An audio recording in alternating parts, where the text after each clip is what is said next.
Hi, I'm Alison from FX Scouts. In a previous video, I described the theory of how to trade a double top, including how to identify them, how to enter a trade, how to manage your risk, what your profit target should be, and then how to monitor the trade. In this video, I want to provide a practical example of how to trade a double top. So let's jump right in. So first I want to show you a double top pattern that met all my criteria and then hit my profit target. And I want to show you one that didn't. So please stay tuned to the end of the video. So first you want to identify the double top and you're going to look for the double top pattern. As you can see, I'm trading the GBP USD on the hourly time frame. So each candle represents an hour. This double top occurred after an uptrend, as you can see, and it formed two peaks at approximately the same level with a trough in between. And this resembles the letter M. I also saw that there was higher volume on the first peak than on the second, and this indicated to me diminishing buying pressure and confirmed the pattern's validity. Then I found the neckline, and that was the trough between the two peaks, which forms a support level. And the double top is confirmed when the price falls below this neckline after forming the second peak.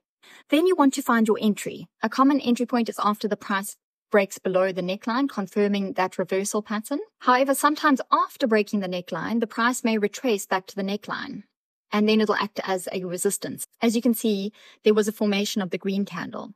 My preferred entry is to enter once the green candle has occurred and then once I see confirmation of another red candle below the neckline. However, for some traders, this pullback can offer a second chance to enter a trade at a better price. So in this circumstance, where will you set your stop loss? So to limit potential losses, the stop loss is typically placed above the second peak, and in this case, it's at the 1.2760 level.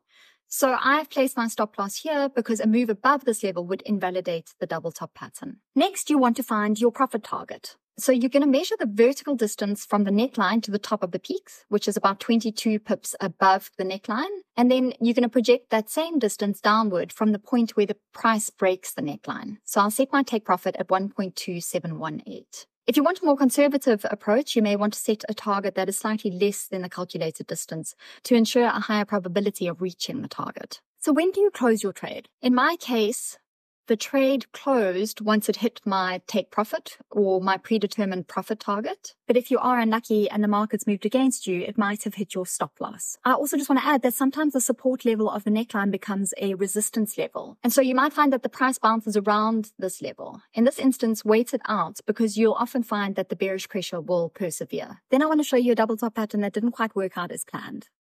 So this is an example of what seemed like a double top, but it turned out not to be. So you have an uptrend, you have the one top, then the formation of the other top as it hits the same resistance, but the price does not move below the neckline, so it is unconfirmed. Thank you so much for watching. If you're enjoying these trading examples, please give us a thumbs up and please remember to subscribe and like.